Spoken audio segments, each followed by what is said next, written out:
My name is Noboyuki Yoshikawa from Yokohama National University. Today I'd like to talk about reversible quantum Flux-Parametron, which is practical superconductor reversible logic. And here are the main contributors to this study. This is the outline of today's my talk. After I show the motivation and background of this study, I will introduce the operation principle of the adiabatic quantum Flux-Parametron logic, which is basic reversible logic element we are studying right now. Then I will talk about irreversible AQFP logic. AQFP logic itself is reversible logic, but we started studying from logically reversible AQFP logic because it is still very energy efficient. After that, I will show the recent study on reversible QFP logic, which is true reversible logic in terms of logical reversibility and also physical reversibility.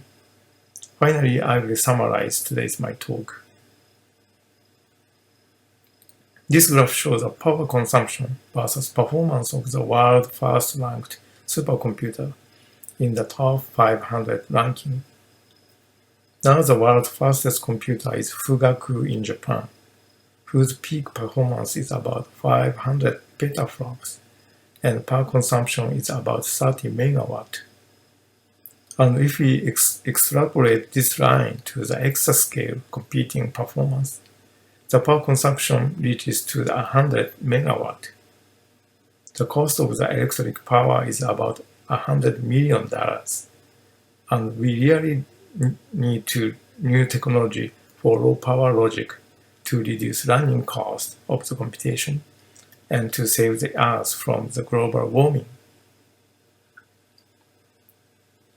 To reduce the energy consumption of computing system, we are developing superconductor logic.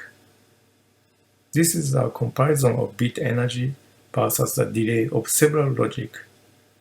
The x-axis is the clock frequency and y-axis is the bit energy of logic gates. The red plot represents the data for practical CMOS devices. The clock frequency is about 4 GHz and limited by the power consumption. These data are for superconductor logic called single flux quantum circuit, which is very fast and about 10 times faster than CMOS.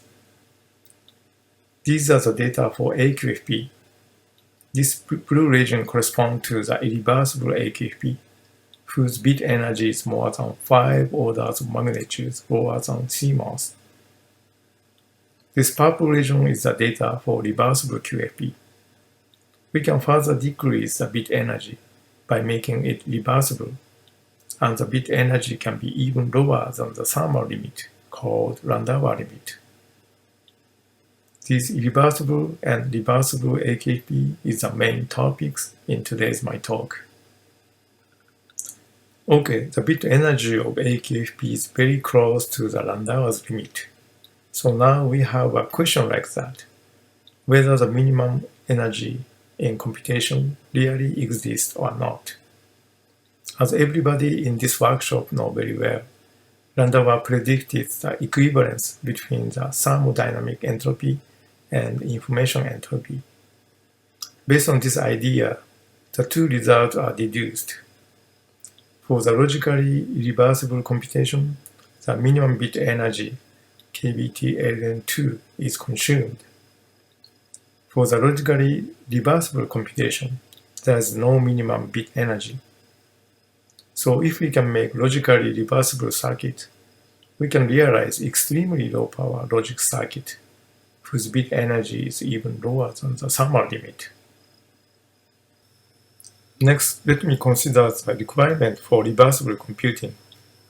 As I stated in the previous slide, the entropy has to be conserved in computation, which means that the logical reversibility is required. This is an example of reversible logic gate called Fredkin gate. As you can see in the truth table, the relationship between input and output data has to be one-to-one function. Another important requirement is that the physical reversibility also has to be satisfied.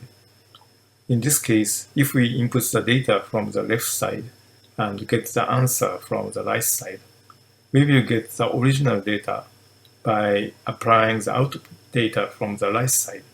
So the time reversibility in computation has to be satisfied. Up to now, there are several studies to realize a reversible logic gate using superconductor devices, nanomagnetic devices, and nanomechanical devices, and so on. Regarding the superconductor devices, parametric quantron and quantum Flux-Parametron was proposed and studied more than 30 years ago. N-squid, whose schematic and microphotograph are shown here, were demonstrated, and its bit energy is evaluated to be a few kBt per operation. Ballistic reversible gate is recently proposed, and its reversible operation is studied in numerical simulation. In this study, we chose quantum Flux-Parametron to study reversible logic because it is robust and stable to realize actual reversible logic. Let me tell you our approach in the study of reversible computing.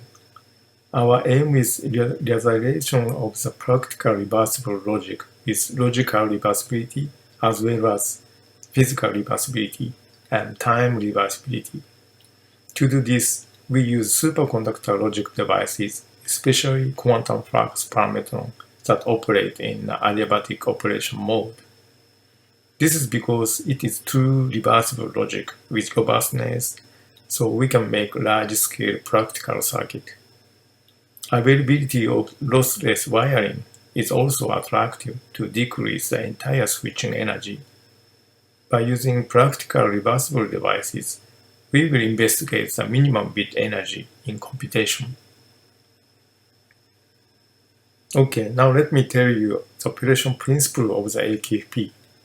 AQFP is composed of a superconductor loop with two Josephson junctions, which is shunted by output inductance LQ. The excitation line is magnetically coupled to the superconductor loop to apply the excitation flux to the AQFP. The basic idea of QFP was invented by Professor Goto in 1984. This is a potential shape when excitation current is zero.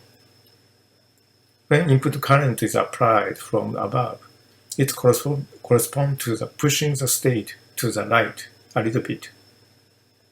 Then if we apply the excitation current, the potential shape with a single minima gradually changes to the potential with a double minima, and the logic state goes to the right side. At the same time, the single flux quantum enters to the right loop, and large downward current is obtained. So we can get a large output current from the small input current. The important thing is that the logic state changes adiabatically during the switching event.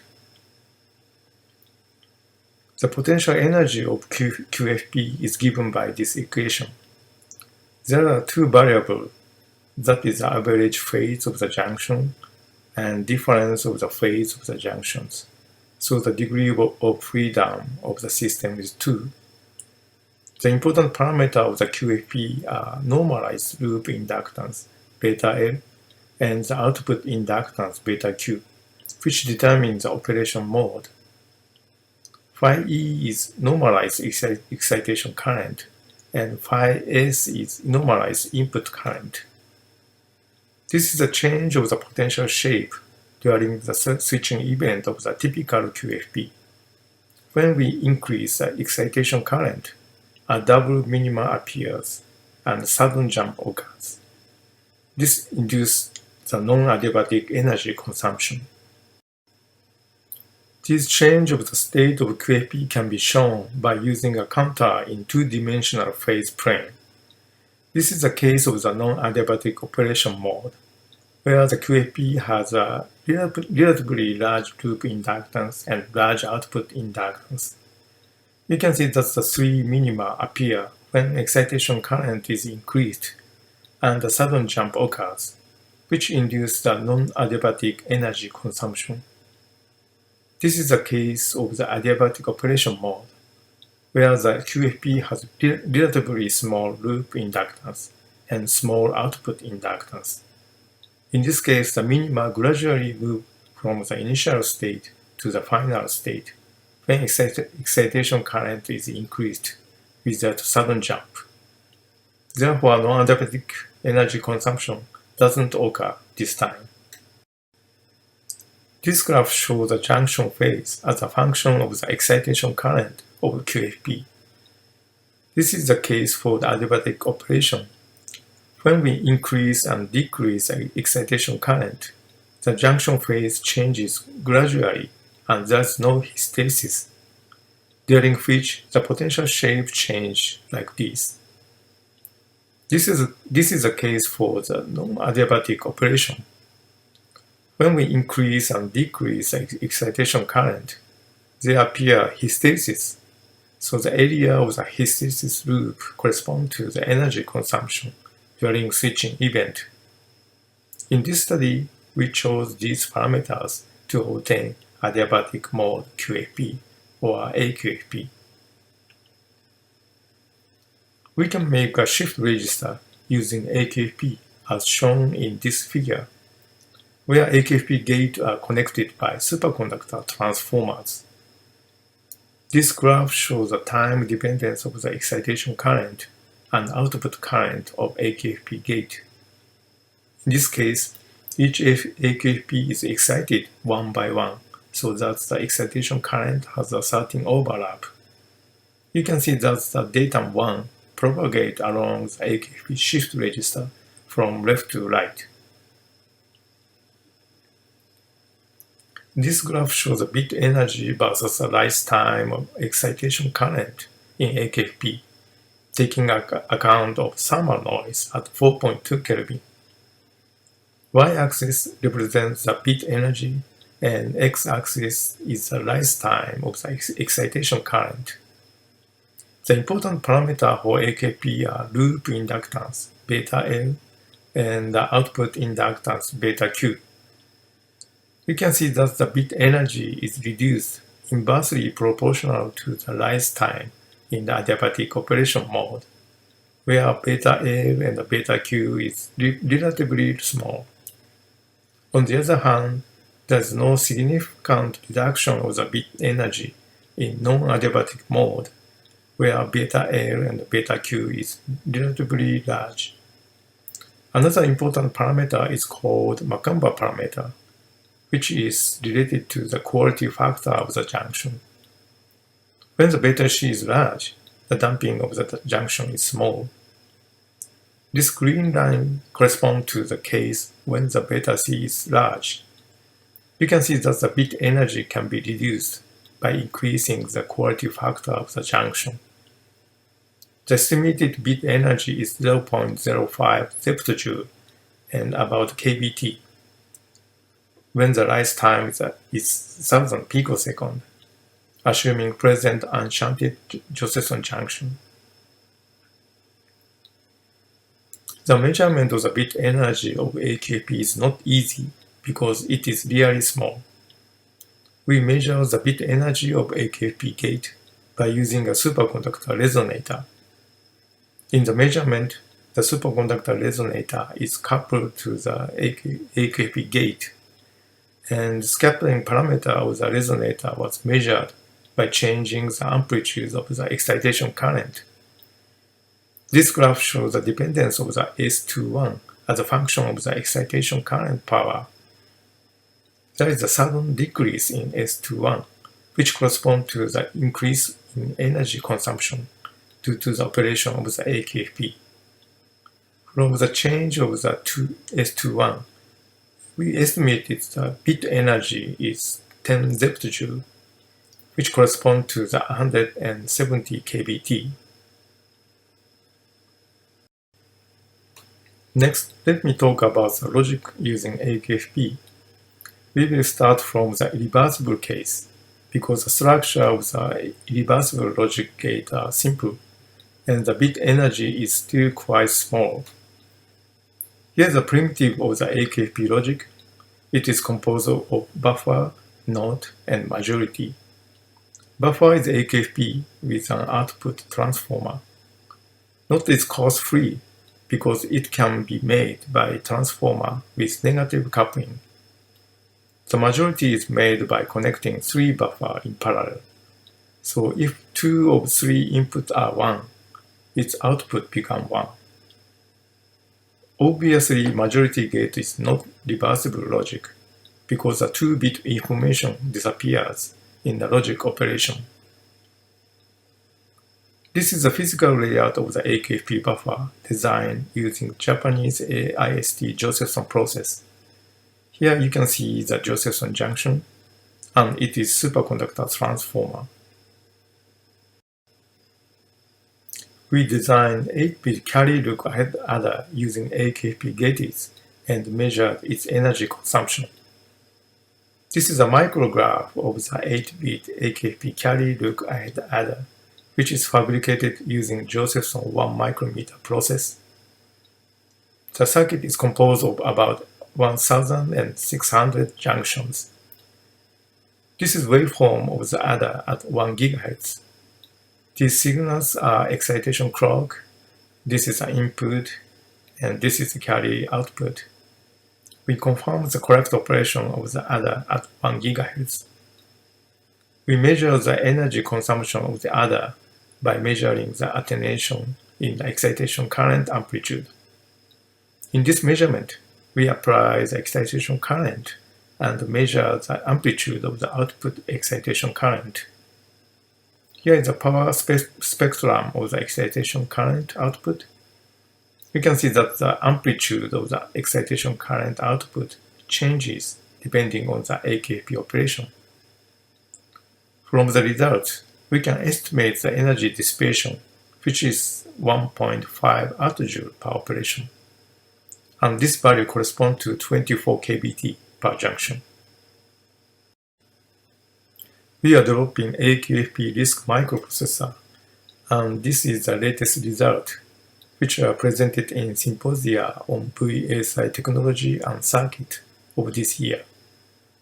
This is a block diagram of the AQFP 4-bit RISC microprocessor, which is composed of an ALU, register file, instruction decoder, and control circuits. The bit width of the data and instruction are 4-bit and 16-bit. The estimated energy consumption is 15 femtojoule per operation at 5 GHz, including a cooling cost for the 4.2 Kelvin operation. It was implemented by using the Josephson junction 1 micrometer process, and its total junction number is about 20,000. In the experiment at low speed, all operations, including ALU operation, register file access, branch and store operation, were confirmed with acceptable AC bias margin. Next, I will talk about reversible QFP or RQFP. We can make a true reversible majority gate by using 6 AQFP gates. This is the structure of the RQFP gate. These 3 gates are AQFP splitters, which have 1 input and 3 outputs, one of which was an inverted function. These 3 gates are AQFP majority gate, which have 3 inputs and 1 output. This is a truth table of RQFP gate. Each output have majority functions, where one of 3 input is inverted. It is 1-to-1 function and logically reversible. Important point is that the circuit structure is completely symmetric in terms of input and output, so it is also physically reversible. Here we examine the physical reversibility of RQFP majority gate.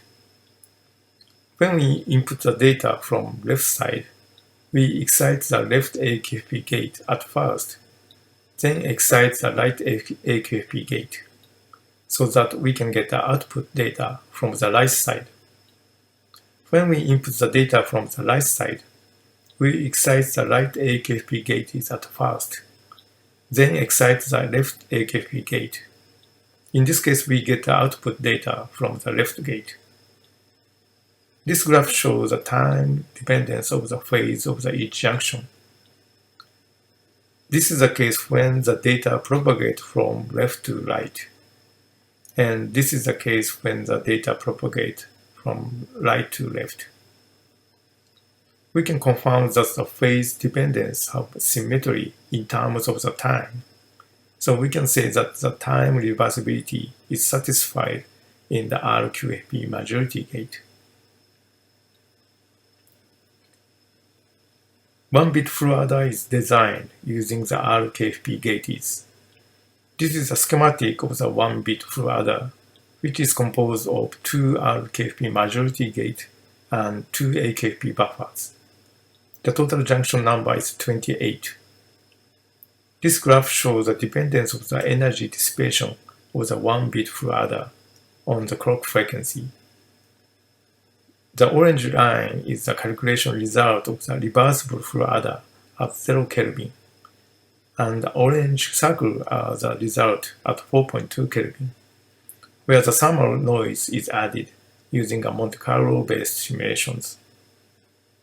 You can see that the energy dissipation at 0 Kelvin and 42 Kelvin agree well, and energy dissipation proportionally decrease with the decrease of the clock frequency.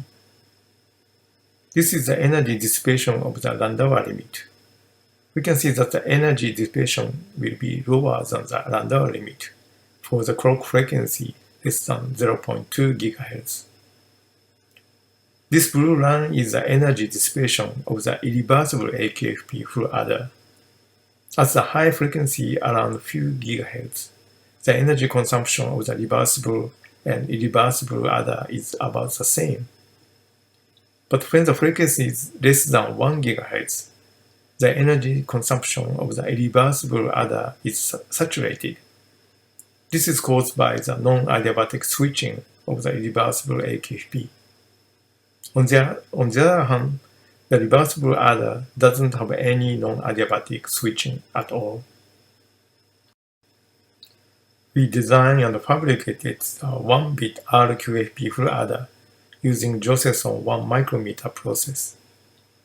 This is a micrograph of the 1-bit RQFP full adder. The circuit is composed of about 24 junctions. This is waveforms of the adder at low frequency.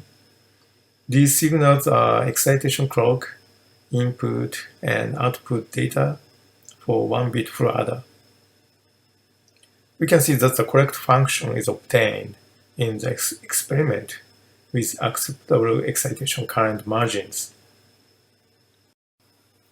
Finally, this is a plot of our result in the energy versus delay graph shown previously. As for the AQFP logic, if we assume 5 GHz operation, the bit energy is plotted here. As for the RQFP logic, if we assume 0.2 GHz operation, the bit energy is plotted here, whose energy is around the thermal limit. This energy is further decreased with the decrease of the clock frequency. It should be noted that the operation frequency of the AQFP and RQFP can be increased if the critical density of the junction is increased and junction size is decreased. This is a summary of today's my talk. It was shown that the thermodynamically reversible computing is possible by using RQFP. And RQFP is a practical device to investigate the reversible logic. Even the reversible AQFP logic has quite good energy efficiency, whose bit energy is 5 orders of magnitude less than that of CMOS logic. We are doing the following studies to investigate the reversible logic. Thank you for your attention.